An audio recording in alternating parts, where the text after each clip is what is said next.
দেখতে পাচ্ছেন যে পুলিশ তদন্ত যে নিয়ন্ত্রণ করে পারছিল না, কিন্তু এখন কিন্তু অলরেডি পালিয়ে নিয়েছেন পুলিশ বাহিনীর লোক। আর এখন কিন্তু সবাইকে মানে পালিয়ে যাওয়ার অবস্থা হয়েছে।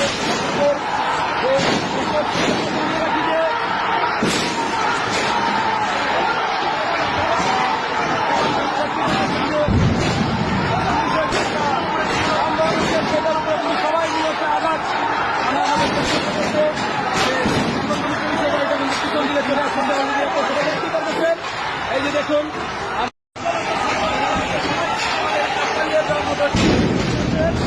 সবাই কিন্তু আপনি দেখতে পাচ্ছেন যে পুলিশ তদন্ত যে নিয়ন্ত্রণ করে পারছিল না, কিন্তু এখন কিন্তু অলরেডি পালিয়ে নিয়েছেন পুলিশ বাহিনীর লোক। আর এখন কিন্তু সবাইকে